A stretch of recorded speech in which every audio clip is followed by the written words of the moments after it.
It's going to be a sea of green in MetLife Stadium. Sam Bradford and the Eagles travel up I-95 to face Ryan Fitzpatrick and the Jets in East Rutherford, New Jersey. Will Chip Kelly's offense bounce back and get their first win of the season? Will Todd Bowles' defense be too much for them? The coach, Herm Edwards, is in the house. Good to see you as always. Yeah, it's good to be here. It's tough sledding for these Eagles right now. That's for sure. All right. A lot of different ways. You still have a whole lot of heart in Philadelphia, right? I do. We need you to pick it, though. Oh, pick it? Yes. New York is a 2-point favorite. Who gets the W? I think the Jets. The way that the Eagles are struggling right now on a lot of different fronts. And it starts with their front, actually. It starts with their offensive line play. That kind of makes this whole thing go when you think about what they're walking into. A dynamic defense in the Jets with a big-time front four, athletic players. Got a secondary that can snuff you out. And they're struggling. They're struggling to make third-down conversions. And when you do that, this offense gets off schedule. That's a problem. Their defense has already been on the field about 38 minutes a game. When you think about what the Jets want to do, they want to run it and pound it on you. If they're able to do that, this could be a long day for the Philadelphia Eagles. Stephen A.? I don't even know what there is to think about here. Look at the Sam Bradford, and you know, just imagine how the Jets defense is salivating. I will tell you this.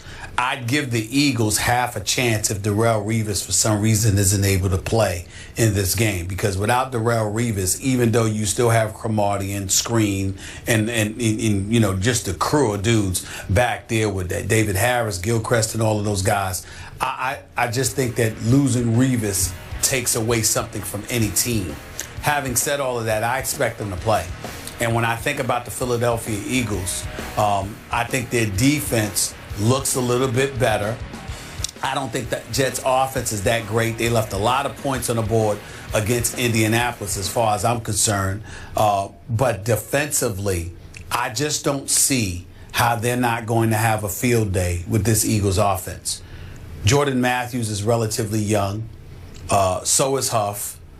Don't get me started with Riley Cooper. Zellick and Ertz at the tight end spot can do some things for you, but considering the Jets' ability to cover in their secondary, Lord knows how many blitzes Todd Bowles is going to send Sam Bradford's way. I'm picking the Jets to win this game, but I want to be clear, and I'm not joking. I'm very concerned for Sam Bradford. I don't think Sam Bradford is going to last this game. I believe that Mark Sanchez, at some juncture, will be inserted into this game. I'm just hopeful and prayerful that it's because Sam Bradford is stinking up the joint and Chip Kelly decides to go in that direction, rather than Sam Bradford going out there and getting himself hurt, because the Jets are going to come at him all day long. And I'm not going to lie to you, based on what I saw last week against the Cowboys, I don't know if Sam Bradford could hold up to it all. I really don't. You both make good points. Stephen A's Bradford point is, it's a fair one. Oh, I am concerned for him. his Because he can be breakable, man. I don't think.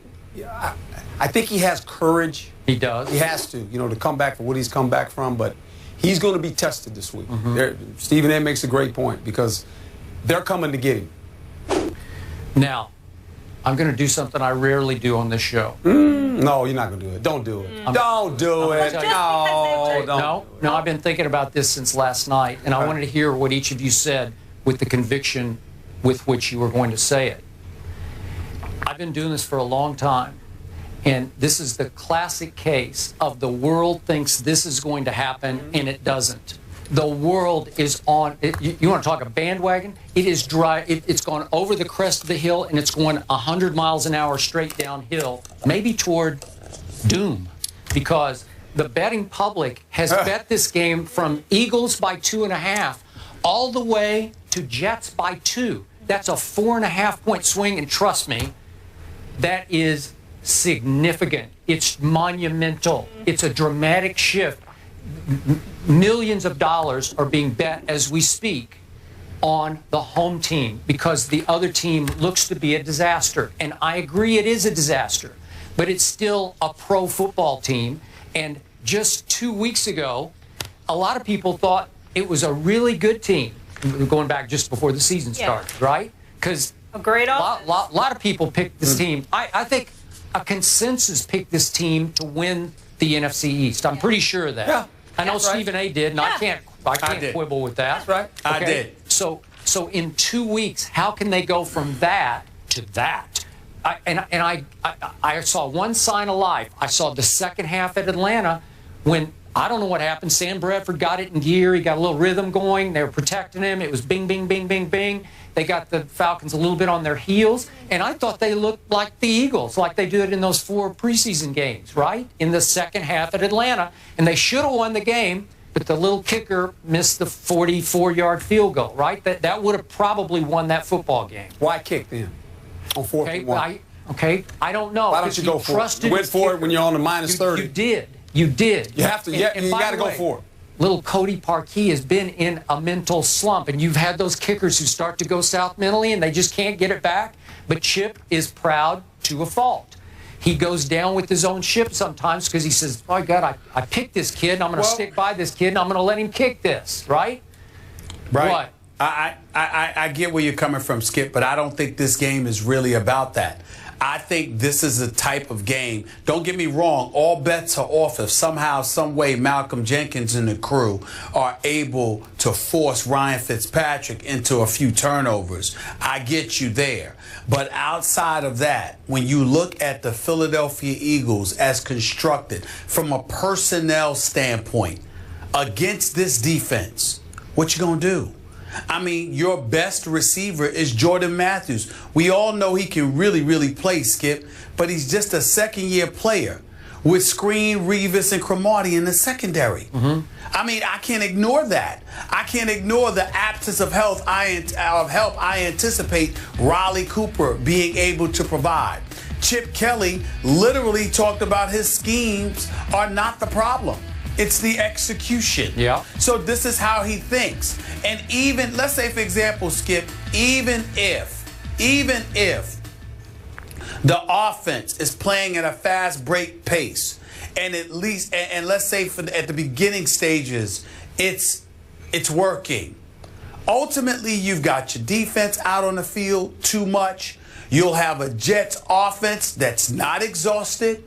And as a result, as the game wanes, who's going to be worn down? No matter what way you slice it, this is one of those games where I don't think it's about the odds makers. I don't think it's about the way momentum is flowing. I don't even think it's about Chip Kelly and his schemes. I think it's about the Jets defense up against a suspect offensive line and a quarterback in Sam Bradford who I doubt is going to be able to hold up. A matter of fact, I'll go on the record and say this. In just this game, Skip, I think Mark Sanchez has a better chance of beating the Jets than Sam Bradford right, that's does. fine, and that's fair. But I'm going to remind you of a few things. Eric Decker, doubtful at best. I don't think he's going to play. No. Owusu is out with the surgery. He's gone for 3 or 4 weeks. So all of a sudden, it's pretty much Brandon Marshall or bust for Ryan Fitzpatrick. Is Smith coming back? Isn't Smith coming back? Rookie? I don't know for sure. I think he might. I didn't check on that one, but you've got that Anunwa. Stephen A. likes him. You can throw it to him. He's that quasi sort of tight end wide out. But it's mostly Brandon Marshall or bust. And then you mentioned Revis. I don't know if he's going to play. He really takes care of his body. And sometimes when he's got something that's 50-50, he just says, I don't think I should risk this one. So that would be slight advantage Sam Bradford. And then you mentioned Jordan Matthews. I'm going to mention Ryan Matthews. DeMarco Murray's got a hamstring, and they say he might, but they announced that he's available to play. Ryan Matthews, I think, is a better fit for that offense because he's a little quicker out of the blocks. He might be able to do what they do better than DeMarco does. So if you start him, you might see a little bit of new pop there, just a little bit. And so if the Jets kind of rested on their laurels coming off the big Sunday night win, I'm going to do this. I'm going to pick the upset here. I'm going with it. And that's fine. And I think if you're the Eagles, the way you survive this is real simple. You have to convert third downs. Okay. Sproles has to be a big part of this offense. He disappeared Sunday. I don't know what happened. And the tight ends. Yeah. Don't even think about throwing the ball outside the numbers. You're going to get canceled out. You got to. The tight ends and Sproles have to be big factors in this game. Make their linebackers try to cover them. Okay. Good. I'm with you. And remember, your guy, Rod Marinelli, he has had Chip's number in Philadelphia. So let's not overreact to what Dallas did to Philadelphia. Go ahead. I'm not going to overreact to that either, but I think in Chris Ivory and Bilal Powell, Skip Bayless, you have two hardcore runners, both averaging over 4 yards a carry. If, and don't get me wrong, I'm not saying bet your money on them. Please don't get me wrong. I'm simply saying that we have questions about the resolve of the Philadelphia Eagles. They've got quickness, they've got talent, but are they rough riders? Yeah. Can they really beat you in the trenches? That has been the question of the Philadelphia Eagles thus far. And I'm one of those guys that if I got questions about you in the trenches and you're going up against an elite defense, then I'm going to go with that elite defense because there's a question mark about you in the trenches. Okay, remember, Chris Ivory is listed as doubtful. I'm pretty sure he's not going to play. Now, I like Bilal Powell, so I give you that one. But in the end, I'm just going to go with the phenomenon of just when you think it has to be that way, I'm going to go that way. I'm going to go 2017. You know what? 2017 Eagles. Don't do it to me. No, you know what? I was going to go Jets, but I think I should side with you here. No, don't, Yeah, please. I know. I think I should. Oh. You guys missed it earlier please. in the meeting. Yeah, I'm a big Jinx. Are you going to do it again? No, I'm not. Thank you. I'm going Jets 17-6. Did you see the panic in your voice? I got the Jets. He got I've got the physically hot. Jets 22-16. Well, you're picking it pretty close after the case you made. You made like a 40-6 case. The case that I made is that the Jets' defense would be too much for the Eagles' offense when all was said and done. And I'm not giving the Eagles' offense more than 16 points. I think that's more than reasonable.